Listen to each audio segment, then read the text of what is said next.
You don't have to be good now. You just have to be eccentric. You just have to do something stupid. You just have to get people to follow you. You thought Denzel Washington was the most disciplined man in Hollywood, calm, measured, untouchable. You were wrong. 2 Oscars and 40 years of flawless public composure lie 6 names he has quietly and permanently erased from his life. 6 people, co-stars, rivals, and 1 man he once called a brother who crossed lines that cannot be uncrossed. Tonight, for the first time, the full story, and when you hear who they are, you'll finally understand why his silence has always been the loudest thing about him. They called him cold. They called him arrogant. They called him impossible to get close to. Maybe they should have asked themselves why. Will Smith. The moment Denzel lost all respect on paper, these 2 men were the twin pillars of black excellence in Hollywood. Denzel, the elder statesman, Will, the golden boy the next generation built their dreams on. For years, Denzel defends him publicly, quietly, consistently. Then comes March 27, 2022. The Dolby Theater is at full capacity. The cameras are rolling, and in front of the entire world, Will Smith walks onto that stage and does the one thing Denzel Washington has spent his entire career refusing to do. He loses control. The room does to just go quiet. It holds its breath. What the cameras don't catch. Denzel rising from his seat within minutes, crossing the room, placing himself beside a man in free fall. What he says is not comfort. It is warning. At your highest moment, be careful that when the devil comes for you. Sermon delivered in a whisper. Within weeks, the calls stop being returned. The private invitations go unanswered. People close to Denzel say he told one trusted friend, Hollywood's forgotten how to act like men. That line travels fast. He never attacks Will Smith in public. He never does. He simply disappears him. And in Denzel Washington's world, that is the most final verdict of all. He does delete people out of cruelty. He deletes them out of standards. To Jared Leto. The rival Denzel never wanted. When The Little Things is announced, the entertainment press cannot contain itself. 2 generations of greatness. An actor's actor versus Hollywood's most unpredictable wildcard. Every magazine runs the comparison. Denzel's in read it as a compliment. He reads it as noise. From day 1 of filming, Leto arrives like a man performing being a legend. Dark sunglasses, strange gifts delivered to crew members at odd hours. Whispers of method immersion designed for reporters, not for the room. One longtime crew member later tells friends, "You always felt like you were in an audience, watching Jared, even when the cameras weren't rolling." Denzel watches all of this with the expression of a man who has seen too much to be impressed. When a journalist asks him about Leto's process on set, he answers flatly, "Whatever works for him. I do the acting part." Everyone in the room understands exactly what that means. After the film wraps, Leto praises Denzel in every interview, effusively, consistently, publicly. Denzel never acknowledges a single word of it. No performance more powerful than indifference from the right person. Chris Pratt. The smile Denzel couldn't stand. The magnificent 7 set looked perfect from the outside. 2 movie stars, 1 Western, built-in chemistry.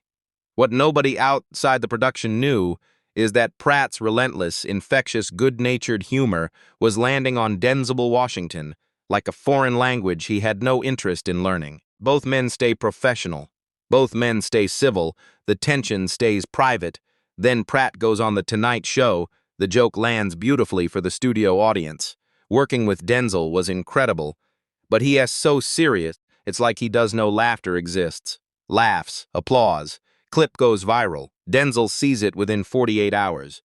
People close to him say he watches it twice, completely still, and then says only, "He wants to be funny at my expense."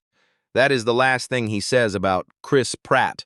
A joint magazine cover already scheduled quietly disappears. Scheduling conflicts, the studio says. Pratt sends messages through intermediaries. Denzel's team responds that he's unavailable indefinitely. Through the entire awards circuit, the 2 men never appear in the same room once. A crew member from the production later admits, Denzel doesn't yell. He doesn't threaten. He just quietly makes you a ghost. Dignity is not silence. It is knowing your silence says everything. Ethan Hawke, the partner who crossed the line, This one is the betrayal that still stings. In 2001, Training Day makes both men immortal. The chemistry is visceral, the performance is undeniable.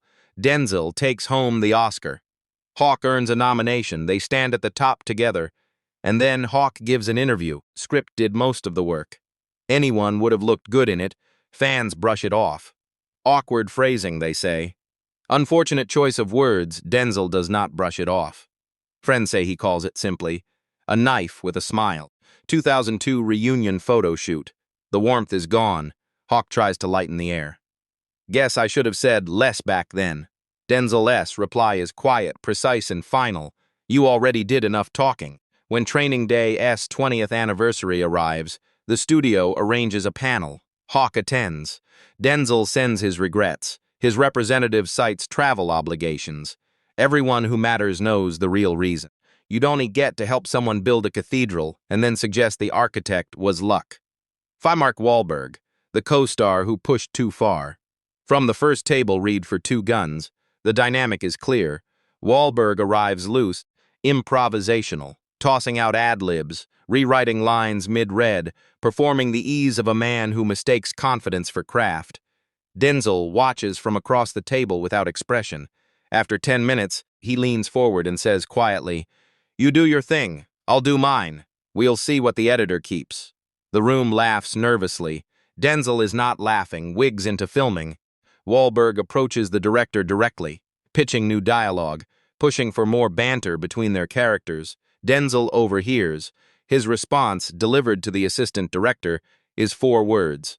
"I don't banter, I deliver." When Wahlberg arrives late one morning and blames traffic, Denzel looks at him and says, "Traffic didn't stop me." No raised voice, no confrontation, just the calm, surgical precision of a man who understands that humiliation lands harder when it's quiet. By the press tour, Wahlberg pours praise on Denzel in every room they re-nod in together. Denzel answers questions about their chemistry with a single phrase, "We came, we worked, we left." The Two Guns sequel never happens. Nobody asks why a professional doesn't need applause, he needs results. Everything else is noise. 6. Tyrese Gibson. The protege who talked his way out, Tyrese worships Denzel Washington for years. Openly, publicly, in interview after interview. He quotes him, he models his discipline after him. He calls him, without irony, the man I study. Then in 2014, he sits down with the Breakfast Club. Denzel never gave me a shot. He keeps the gate locked for younger black actors. The clip runs everywhere by morning.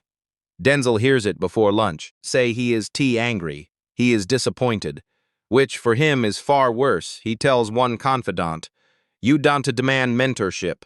You earn it that same week." 2 film packages that would have paired them quietly fall apart.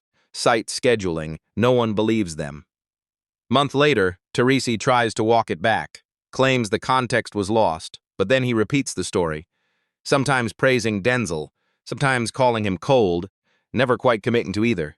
That inconsistency is the final mistake. Denzel doesn't require agreement, he requires consistency. Years later, asked about mentoring younger talent, Denzel smiles thinly and says, "They don't need advice, they need discipline." Everyone in the industry knows exactly who that line is. For Tyrese still calls him the greatest alive. Denzel's silence is the only answer he'll ever get in his world. Respect is not demanded in private and questioned in public. It is one thing, or it is nothing. 6 names, 6 betrayals, and one man who never once raised his voice, never once went to the press, and never once broke the code he built his entire life around.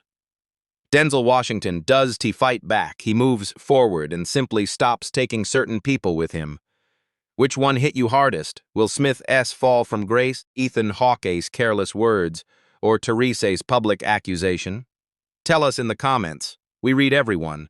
And if this is the kind of story Hollywood does want told, you know what to do. Subscribe, and don't miss what's coming next.